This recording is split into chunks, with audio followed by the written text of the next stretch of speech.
Di video kali ini kita akan membahas tentang kisah inspiratif dari Jancom yang merupakan salah satu pendiri dari aplikasi WhatsApp.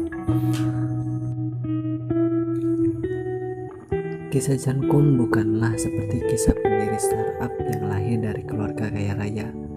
Jancom berasal dari Ukraina dan merupakan anak pertama dari seorang ibu rumah tangga dan seorang manajer konstruksi bangunan, rumah sakit, dan sekolah. Namun pada umur 16 tahun, Jancom terpaksa menjadi imigran dari Eropa ke Amerika Serikat bersama ibu dan neneknya. Mereka harus melarikan diri dari Ukraina karena kondisi politik yang buruk pada masa itu. Saat di Amerika Serikat, ibunya bekerja sebagai babysitter di California dan Jancom sekolah di sana sambil bekerja sebagai tukang pembersih lantai supermarket. Pada rencana awal, ayahnya juga akan ikut ke Amerika Serikat untuk tinggal bersama Jancom dan ibunya ketika kondisi mereka sudah stabil di sana. Namun sayangnya, ayahnya sakit dan meninggal dunia 5 tahun kemudian. Hingga akhir hayatnya, ayahnya tidak bisa bertemu dengan keluarga di Amerika Serikat. Nasib buruk dalam keluarga Jancom belum usai. 3 tahun setelah ayahnya meninggal, ibunya didiagnosa kanker dan meninggal dunia. Peristiwa ini membuat Jancom sebatang kara di Amerika Serikat. Kondisi hidup yang berat ternyata berpengaruh pada kehidupan pribadi Jancom. Ketika sekolah, dia sering berbuat onar dan lulus dengan nilai pas-pasan. Setelah lulus sekolah, Jancom tertarik pada komputer dan jaringan. Pada umur 18 tahun, dia belajar secara otodidak dari buku yang didapat dari toko buku bekas. Setelah selesai membaca, Jancom mengembalikan bukunya untuk mendapatkan uangnya kembali. Saat kuliah, Jancom berhasil mendapatkan pekerjaan part-time yang bertanggung jawab untuk audit keamanan komputer di EY, sebuah perusahaan akuntansi global.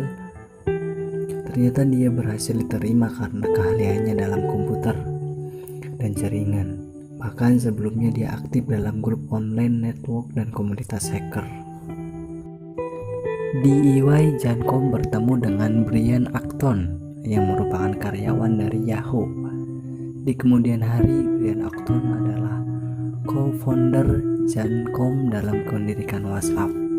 Pada saat itu, Yahoo merupakan salah satu klien dari EY dan Brian suka dengan pekerjaan Jancom. Dia pun direkrut untuk bekerja part-time di sana. Hingga akhirnya Jancom memutuskan untuk keluar dari kuliah untuk bekerja secara full-time di Yahoo. Saat itu, Yahoo masih merupakan perusahaan startup kecil dan mau tidak mau membutuhkan semua bantuan yang ada. Itulah yang membuat Jancom akhirnya memutuskan untuk drop out dari kuliahnya, karena pada dasarnya Jancom juga tidak suka dengan sekolah. Setelah 9 tahun bekerja di Yahoo, pada umur 31 tahun, dia memutuskan untuk mengundurkan diri dan pergi jalan-jalan ke Amerika Selatan bersama Brian. Setelah kembali, mereka berdua lalu melamar di Facebook. Namun sayangnya mereka ditolak. Pada awal tahun 2009, Jancom membeli sebuah iPhone dan menyadari potensi besar dari App Store yang mampu mengubah industri apps secara keseluruhan. Kesempatan ini tidak disia-siakan oleh Jancom. Dia langsung bekerja untuk menciptakan sebuah aplikasi yang dia beri nama WhatsApp. Ini merupakan proyek yang cukup ambisius bagi Jancom. Dia telah menghabiskan waktu berbulan-bulan, tapi hasilnya belum juga bagus. Di tahun awal WhatsApp didirikan, aplikasinya sering crash dan error. Kendala lain yaitu jumlah pengguna WhatsApp yang masih sedikit, dan Jancom sempat berpikir untuk menyerah dan mencari kerjaan lagi. Hingga suatu hari pada bulan Juni 2009, Apple meluncurkan fitur baru yaitu push notification. Ini merupakan game changer. Jancom bisa memanfaatkan fitur ini agar pengguna WhatsApp bisa memberikan notifikasi ke semua kontaknya. setiap kali mereka mengikuti status. Ketika melihat perubahan ini, Jancom baru sadar kalau secara tidak sengaja dia telah menciptakan sebuah aplikasi pesan instan. Selanjutnya, Jancom meluncurkan WhatsApp 2.0 dengan tambahan fitur pengiriman pesan. Pembaruan ini membuat pengguna aktif WhatsApp meningkat hingga 25.000 pengguna. WhatsApp mulai diminati oleh para pengguna karena menggunakan nomor telepon sebagai alat loginnya, bukan berdasarkan perangkat tertentu. Dari situ popularitas WhatsApp semakin meningkat di kalangan pengguna iPhone. Hingga pada tahun 2014, Mark Zuckerberg mengakuisisi WhatsApp dari Jancom dan Brian dengan nilai 19 miliar dolar. Padahal 7 tahun sebelumnya, Jancom dan Brian pernah melamar di Facebook dan ditolak. Dari kisah hidup Jancom, saya melihat ada beberapa pesan yang berharga. Yang pertama, fokus pada suatu hal. Jancom merupakan orang yang sangat fokus.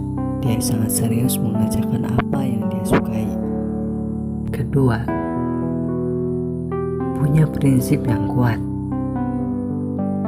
Setelah WhatsApp diakuisisi oleh Facebook, 4 tahun kemudian Jancom memutuskan untuk mengundurkan diri dari jajaran direksi Facebook. Keputusan ini Jancom ambil karena dia bersikeras tidak ingin ada iklan dalam WhatsApp. Bagi Jancom, masukkan iklan ke dalam WhatsApp adalah ide yang buruk. Padahal manajemen Facebook berpikir sebaliknya. Mereka ingin agar WhatsApp segera menghasilkan uang. Karena porsi sahamnya yang kecil, akhirnya dengan berat hati, Jancom harus merelakan diri untuk meninggalkan perusahaan yang telah dia dirikan sejak awal. 3. Jangan menyerah apabila ditolak. Setiap orang punya cerita hidup yang berbeda. 7 tahun sebelum WhatsApp diakuisisi oleh Facebook, Jancom dan Brian ditolak untuk kerja di sana. Kadang kegagalan dan penolakan bisa menjadi pemicu untuk membuat kita membuka